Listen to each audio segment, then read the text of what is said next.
Hello everyone and welcome to the online lecture series by Shet Vidya Mandir English High School and Junior College of Science and Commerce. Myself Jayesh Rajgor, and today we are going to study 12th Standard Commerce Information Technology. Yes, my dear students, in the previous video lecture we have studied about advanced web designing. My dear students, you have studied about how to create forms in HTML5, how to use the new HTML elements, how to use various form elements to create web form, and also my dear students, we have studied about CSS, internal, external and inline. My dear students, today moving further, we are going to study ID selectors, group selectors and various other selector properties of CSS. As you all know, cascading style sheets are very important to apply style sheets to your web page. To change the look and feel of your website, you need CSS in HTML5, and in HTML5 specifically, CSS plays a great and important role. To apply changes to specific elements or the entire page, CSS can be used very nicely. Today, let us have a look at what exactly CSS selectors are like. Starting with CSS ID selector.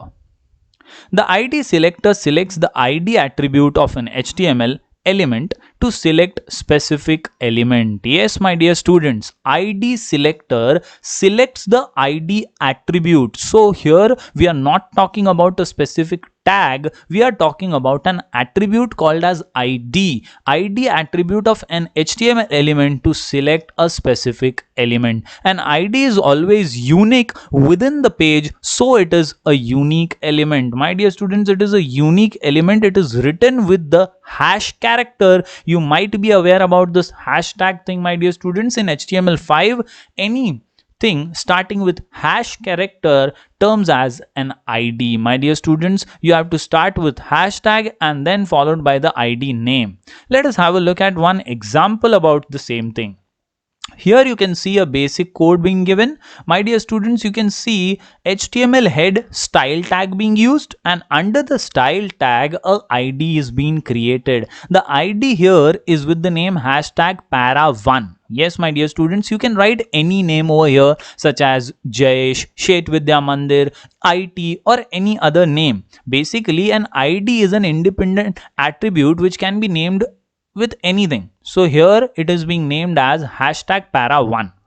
Now the main part begins here, the declaration part. Here you have a property and a value. Text align and the value for it is center. Similarly, color property and the value for it is blue. So what we are stating here is our ID para1 will always be used while applying CSS.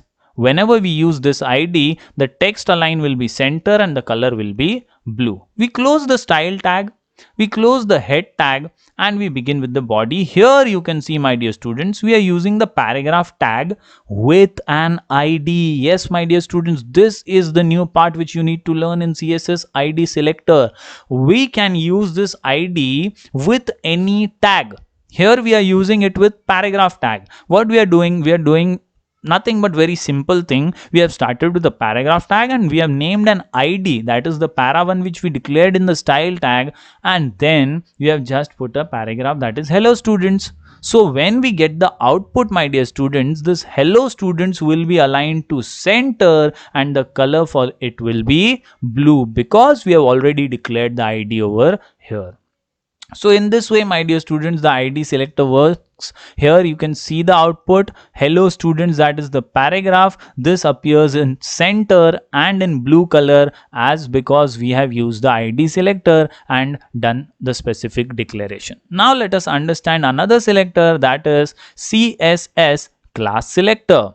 The class selector selects HTML elements with a specific class attribute.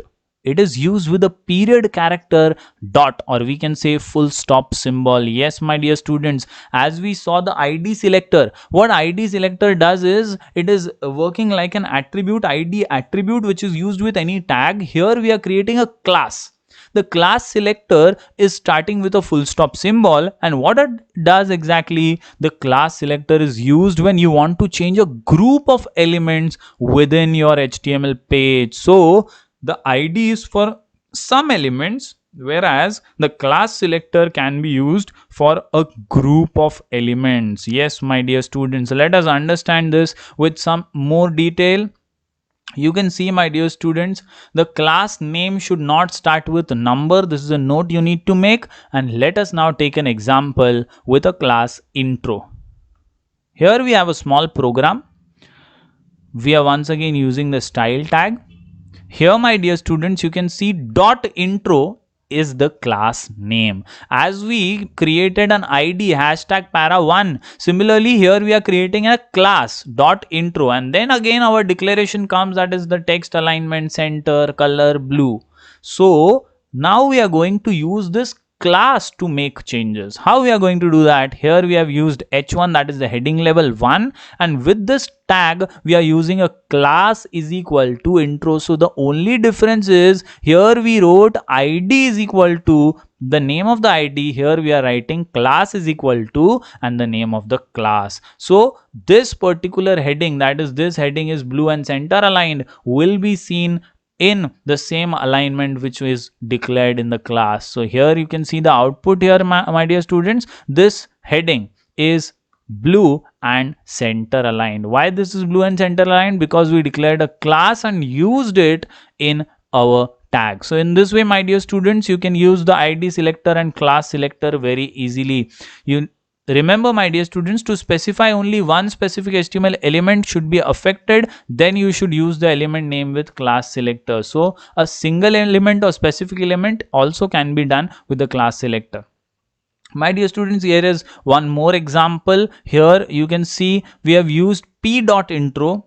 This is a different class once again, and what we are doing is we have created this tag h1 class is equal to intro. This heading is not affected, but P will be affected because we have mentioned a specific class with paragraphs. So here when we use the P tag, that is paragraph tag, only then the output will display the paragraph in center and color blue. Look at this. The output shows it very clear. The heading is not affected because the class told only about paragraph. So heading is on the left side, but the paragraph comes properly in blue color because it was declared like that. Let us now understand another selector, that is universal selector. My dear students, one by one we are understanding CSS selectors. First, we started with id selector, which uses the hashtag. Then we started with a very simple one, that is the class selector, which begins with a full stop symbol. And now we are moving towards universal selector. Remember, my dear students, universal is used as a wildcard character and it selects all the elements on the web pages. So not specific, but all the elements, not one, but all the elements are being affected with this universal character. The name itself says universal means on all, and thus HTML head style you can see, and here a star mark is used to begin with the universal character. Universal means everything on the whole page, and thus the declaration color green, font size 20, style tag close, head tag close, and when the body begins there is no specific mention about anything. One id is being used here, but when you check the output after closing body, after closing HTML, my dear students, you can see everything in green. Yes, my dear students, why this is so? Because we have used the universal character. This universal character color green, font size 20, has been applied to each and every element in the page, and thus everything is visible in green. So then this way, my dear students, you can easily make changes and understand that universal selector is for every element on the page. Moving towards the next one is a very easy one called as the group selector. Group means a combo. Group means combining other selectors and bringing them together, and that is what this means. The grouping selector is used to select all elements with the same style definitions. It is used to minimize the code. Commas are used to separate each selector in grouping. So very easily you can understand, my dear students, when you want to apply similar things to various elements and want to do it quickly without taking more time in writing the huge coding.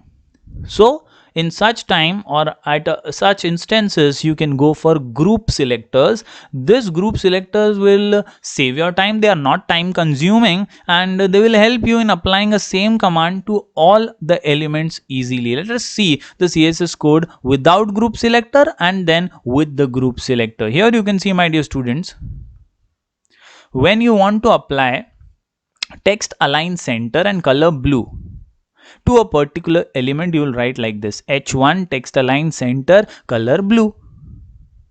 You want to apply it to heading 2 also. What you will do, you will write h2 text align center color blue.